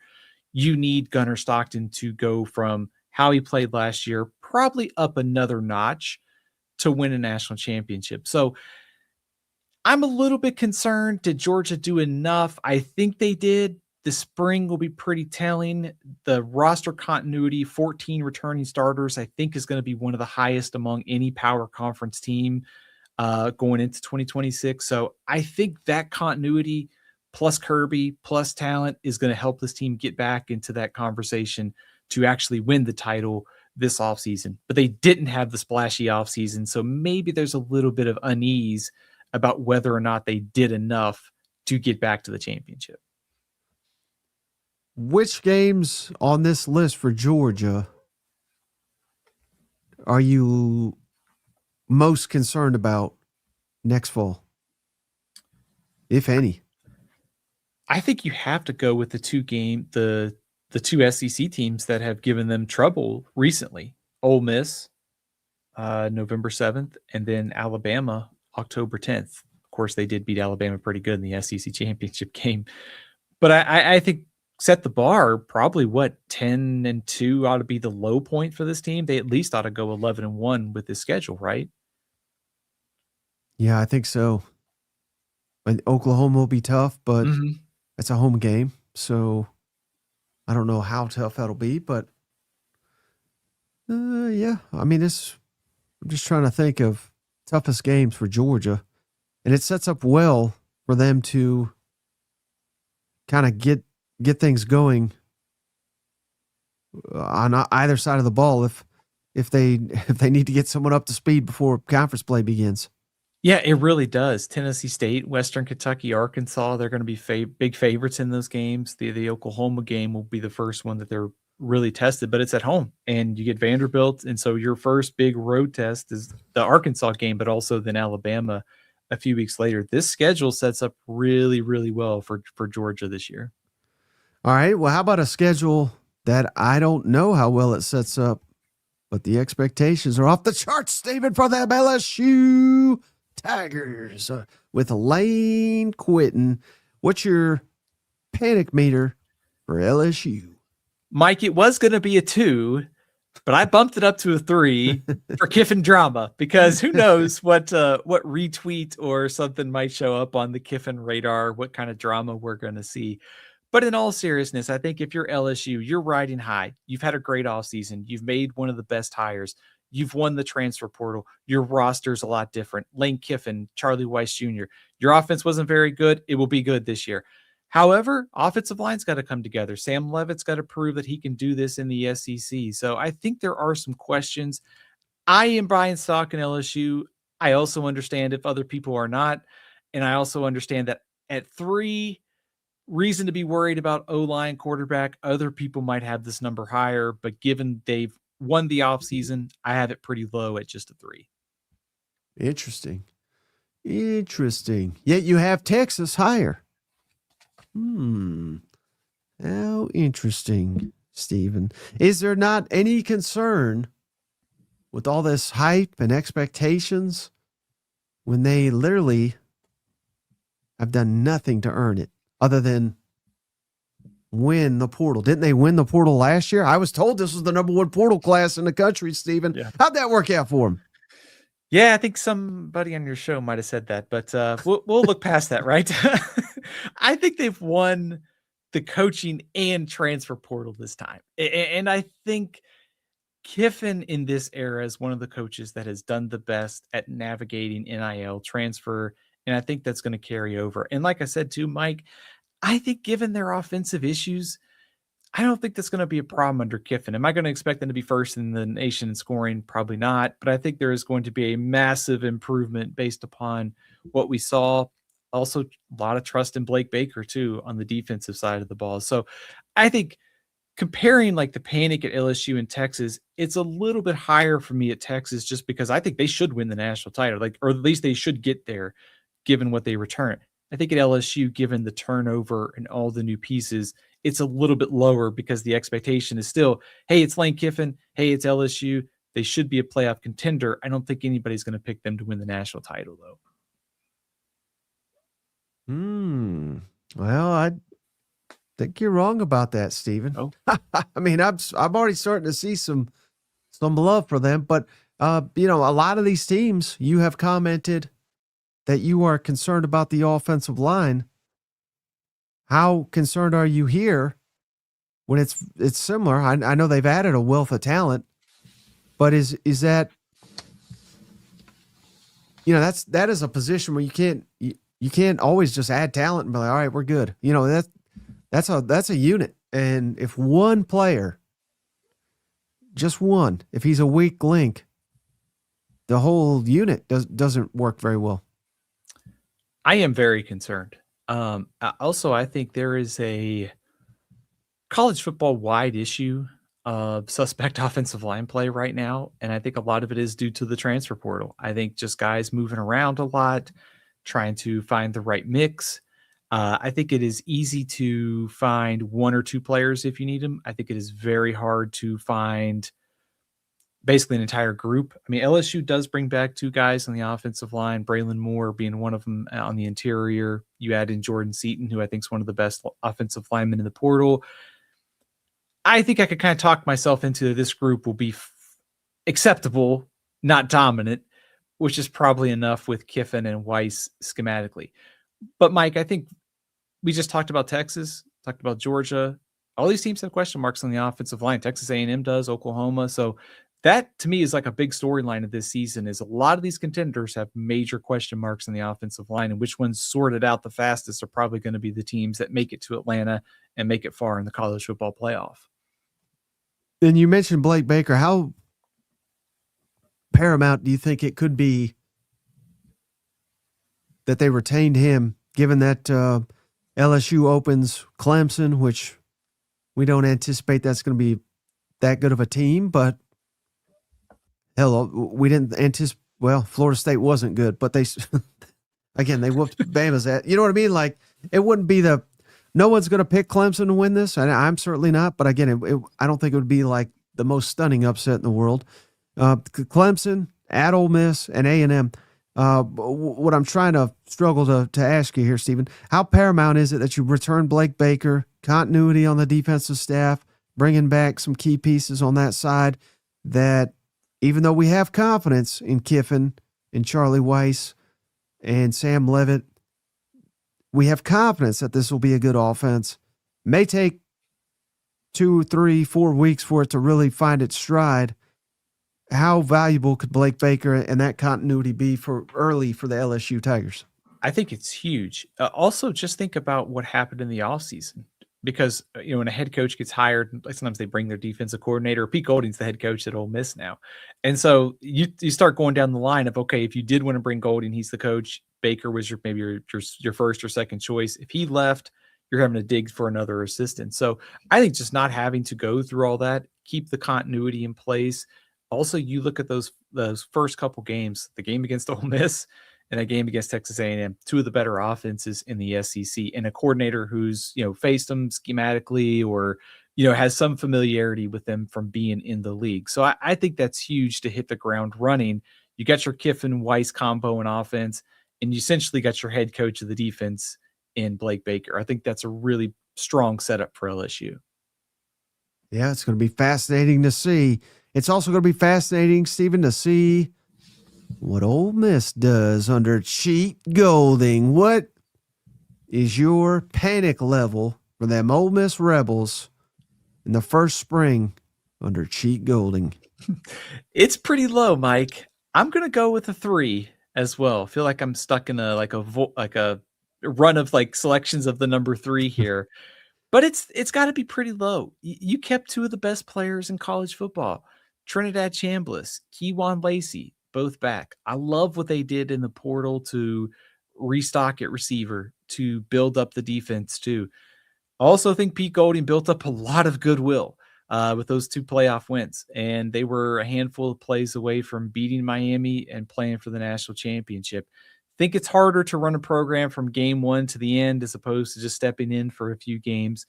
But on field, great start so far. Roster building, 2 of the best players in the country are back. I think they can get back to the playoffs. So yes, the transition worries me, but the start for Pete Golding gives me some, I think, reasons to be optimistic here. Mm-hmm. And they've added so much on the defensive side of the football via the transfer portal. I believe over 6,000 career snaps on that side of the football with Pete Golding. I think there'll be a greater emphasis. Not that it's not like they didn't have an emphasis on building a good defense, but I think it'll be even more. And we saw just 2 years ago, they were dominant on defense. Could it be that with the guys they've added, with Pete Golding taking over, how much do you think the defense takes a step forward? I think it could take a pretty sizable step forward because I think back to that group in 2024, Mike, it was one of the best defenses in the country. I have a really high belief in Pete Golding to put together high quality defenses. And I feel like the personnel top to bottom with what they did in the portal looks pretty good on paper. They're losing a lot, but they brought in a lot to kind of reinforce it. So maybe they're, I wouldn't say more complete team, but it feels like if they need to lean a little bit more in their defense, if they have a game where they don't have to win, I guess they don't have to win every game 43-35 or whatever it is, if they need to, right? Yeah, I certainly think I think that is fair to say about this Ole Miss team. And how big of a, I don't know if you want to say trap game, but how big of a test will that first one be? Louisville and Nashville, if I'm not mistaken. They've made a pretty sizable commitment to football up there in Louisville as well. And I love Coach Brom. I think he's one of the best, most underrated coaches in the game. How big of a matchup will that be for Ole Miss, you think? Mike, if we want to talk about improved defense and you want to find out just how good your defense is, it's that first game of the season, because not only is it Jeff Brom's ability to trick plays, get the most out of the quarterbacks, whatever it is, consistently productive, one of the best offensive minds in the country, but also they have one of the best 1-2 punches at running back. Isaac Brown's one of the best running backs coming back in college football for Louisville. So here's Ole Miss, 12th in the SEC in defense last year against the run, against a great rushing attack. It's pretty good to find. That's a pretty good way to start out the year and figuring out just how good your defense is. Do you think that'll be the best game week 1 in the SEC? I'm trying to think of others. There's not a lot to pick from. We got Auburn, Baylor in Atlanta. I guess that would be a candidate. We have that's LSU, Clemson. We talked about, but Ole Miss, Louisville. Is there a better matchup you think week 1 in the SEC? I think that's my must-see game. It is funny. LSU, what do they do? Dominating week 1s now after. so we're just kind of saying that Clemson game is not going to be too much of a struggle for them. I think that's probably the most Well, Auburn and Baylor should be pretty competitive, but I think from an intrigue factor, the two offenses, I think Louisville Ole Miss is probably one of the must see games of Week 1. And any concern that the momentum, I don't know if that's the right word, but just with the coach quitting on them, that really seemed to fire him up in the playoff. And it obviously led to a great run that whatever it was that kind of sparked them, whatever you want to call that dies down throughout a long off season. I'm always worried when I see, and I'm trying to think, like, interim coach becomes the full-time coach, and in that interim stint, the team kind of was galvanized around that interim coach in whatever situation it was. Because I just think it's so much harder to run a program from day one to the end of the season, as opposed to you're in the season, you're rallying around this guy, you make a couple tweaks, and you keep it going. I think my concern level would be higher for 2026 if Trinidad Chambliss wasn't the starting quarterback or Keywan Lacey wasn't there. I think if they were starting from a little bit more from scratch there, I would be a lot more concerned. I think my panic meter for 2027 and beyond is a little bit higher, just because I do think Kiffin was so good, like what Golding has done so far. But that transition always worries me. So yes, I that worries me as far as just trying to galvanize the team over a short period. Now over the long haul, it's just a much different role for a head coach. Mm-hmm. All right, well, staying in the state of Mississippi, Stephen, panic meter for Mississippi State going into year 3 of the Jeff Lebby era.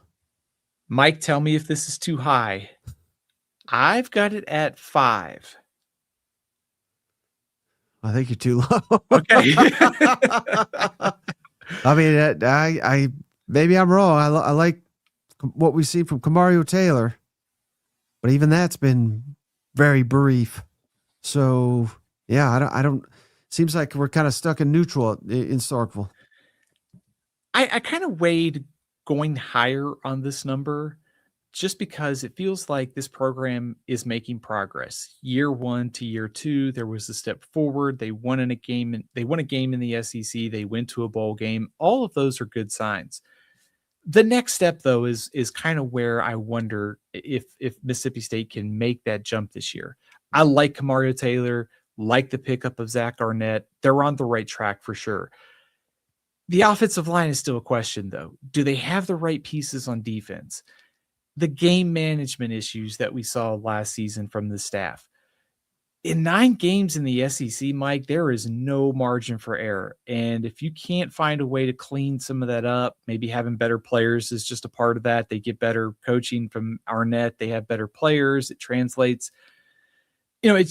This feels like at a place like Mississippi State, it just feels like if you got some positive momentum going, a 4-8 type of season, even though it's 9 games, would still be a pretty big setback. And so I think not necessarily a crossroads, hot seat kind of situation, but it does feel like the pressure could really amp up here if they go 3-9 or 4-8. So I just feel some uneasiness here. My anxiety is kind of high, thinking whether or not this team could take a step forward. So I've got it at 5. I could be talking to this higher, just because trying to figure out where this program is going to go this year. Yeah, I think that's fair. It seems like anytime they have a playmaker emerge, they leave. So maybe they just don't have the resources to, keep up and keep some of their best playmakers. You know what? It's a good question. I do feel like with Taylor on offense and Jeff Lebby's ability to get the most out of skill talent, like some of that could be not necessarily plug and play, but maybe you could find some guys who are a little bit under the radar, plug them into your system and go. But yeah, I do think at some point you want to stop the bleeding essentially on maybe guys leaving and retain some of that talent. Plus what you're doing on defense. I mean, they have been very heavy into the portal each of the last couple of years on defense. At some point, you'd like to get to a point to where you're not so heavy from year to year in relying on the portal on that side of the ball. Now, that being said, I do think Arnett will get much, much more out of the talent than Coleman Hutzler did the last couple of years. Well, speaking of bleeding, Stephen. Final team here, Vanderbilt. Cousin Shane's feet are bleeding currently as he walks these Vandy miles because they were so good last season and he disrespected them. All right, will you disrespect the Commodore, Stephen, this spring? What's the panic meter for the Doors? No disrespect here, Mike, because the panic meter is very low. It is 2, and it's not 1. It has to be 2 because you're replacing Diego Pavia. That's why it can't be a 1 here, albeit Jared Curtis, a 5-star. That's a pretty good fallback option. It is going to be very difficult to get back to the playoff contention, I think, just given the loss of Pavia, going with the true freshman. But still, this program feels very much on track under Clark Lee. And you got guys like Seth Alexander back, Junior Sherrill, some weapons around your young quarterback. And of course, like I said, Curtis is very promising too. Now, I realize this is a ridiculous question, Stephen. But what if Jared Curtis, what if he's better than Pavia? I mean, is that inconceivable, given that he's probably a foot taller and he's a 5-star? I mean, Georgia wanted him. Everybody wanted him. To say day one he'll be better, that probably is ridiculous, but maybe by like the end of the year. Like, what if he is, I don't know, insert some prodigy, like Cam Newton 2.0 or something. You know, like if he's that good, what does that do? What is the ceiling for this Vanderbilt team? Mike, I think one of the things that jumps out to me when I look at this Vanderbilt team, their schedule is actually pretty manageable. I mean, certainly Georgia, Ole Miss, Alabama, Tennessee, and Florida, but they play a lot of the teams that you're going to see picked at the bottom of the SEC. You know, Mississippi State, Kentucky, Arkansas. Of course, they've had a lot of success against Auburn in recent years. So, I mean, maybe if we're being super, super optimistic here, and by the end of the year, Jared Curtis is rolling 5-star potential, then maybe back in the top 15, fringe playoff contender. That's being super optimistic.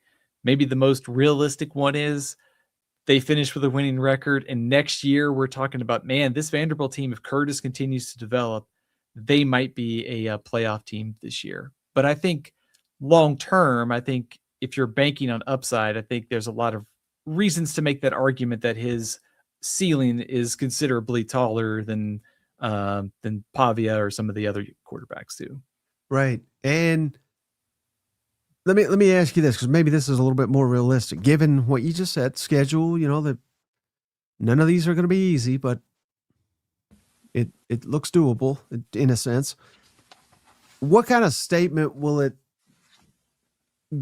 What kind of statement will be made if the Commodores, let's say they stun everybody again and go even like 8-4? If they go 8-4, when everybody's written them off, Diego's gone. He ain't here. I just saw in the comments, Diego ain't here to save you anymore. Like 8-4 again. That's not the record many of us should be shooting for. But given what the losses, losing your all-time quarterback, losing a all SEC, all American type tight end, what does that say of the state of the program of Clark Lee is building here? If they're able to lose all that and rebound and go 8-4, I would say the state of the program would be very strong if they go to 8-4 this year. And I think if 8-4 isn't Clark Lee on the conversation for like SEC Coach of the Year at that point, I would think you have to be. Right. And again, we could say it was all Diego, which maybe it was, but all these schools could have got Diego Pavia, any of them. That was the story. He tried to get Auburn to take him, and they're like, we don't want your little ass, even though we saw you come in here and whoop us. But Hugh Freeze, such a dumbass, he didn't put 2 and 2 together. Probably forgot. He probably had a tea time that day. But, Vanderbilt, you got to credit them. And if you've really been paying attention, and I know it's difficult because it's Vanderbilt, who the hell cares? I'm not paying attention to Vanderbilt. Basically, the entire time, Clark Lee and Barton Simmons have been there, they've done a hell of a job of identifying talent. They struggled out early, obviously. And what happened was they were playing by the old method, and they said, hey, we're gonna We're going to go old school. We're going to evaluate high school. We're going to develop these guys. And then what they didn't plan was their roster be rated. But once it did, they said, all right, well, we can't do that anymore. We're going to change gears. And that's kind of when it took off. So I think what's not being realized enough from SEC fans is just what a good job Vanderbilt has done identifying talent and bringing it to campus. And if they can continue to do that, there's no reason to believe they can't, go 7-5, 8-4 on an annual basis. Is that crazy? No, I think that's completely fair. I understand the argument that it's all Pavia. I can understand why some people are going to make that argument, Mike. But also, I think, shouldn't we look a little deeper under the hood here? Because guys, like you said, Eli Stowers, and I know certainly coming from New Mexico State, he's kind of been in the same system, but you have to have a coach knows how to be able to push the right buttons, and they can't just assume like they have all the right answers like Hugh Freeze thought he did. You have to be able to go out and hire good assistant coaches and give them the autonomy to do what they need to do. And he did that with Tim Beck and Jerry Kill. But not only that, I mean, you think about Trey Richardson coming from a small school, ended up having a huge year for Vanderbilt. I think about Randon Fontenette too. The guy, he was kind of a safety hybrid kind of types. He ended up transferring it in the offseason, but man, was he a key piece of that defense. And so I think Vanderbilt does have to thrive at the talent identification and development part of this more than probably some of the other teams. Like if Georgia misses on somebody, they got the resources to go in the portal.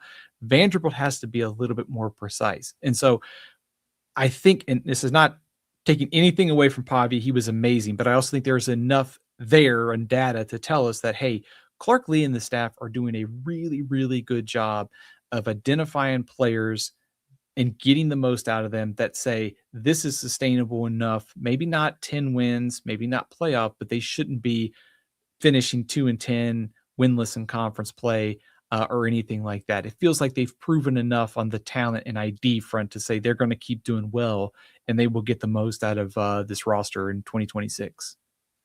Yeah, and to your point, identifying talent, one of their better players, Seth Alexander, running back from Austin. You don't think they could have used him the last couple of years down there in Texas? I think they could have, Stephen. I think Texas could have used that last year. Yeah, for sure. All right. So, hey, we've nearly hit the 2-hour mark. So I can't thank you enough, Stephen, for coming by and dropping all this knowledge here. Early May, March Madness. Get the heck out of here. It's SEC spring football time on this channel. So we appreciate you. Any final thoughts before we wrap this one up?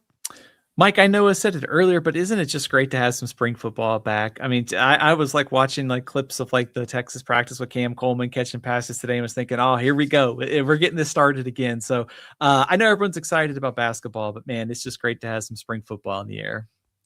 And before you go, as always, Stephen, can you remind the cousins where to follow you and where to find all your work? Absolutely. AthlonSports.com. Like I said before, fingers crossed, we'll have some good news on the magazine front coming soon. You can also follow me on Twitter at AthlonSteven and Stephen LCFB over on the Facebook and the Instagram. All right, so that's going to do it for this episode. We appreciate each and every one of you for hanging out. We should have Marler tomorrow. He had to change the schedule again. And we got Cousin Shane, of course, back tomorrow night, as long as he survives tonight's walk. But until then, we'll catch you on the next one. Bye-bye. Hey, buddy, this beer's for you, Mike, and Cousin Shane. That SEC podcast loves the Pirate, and the Pirate loves that SEC podcast. Hail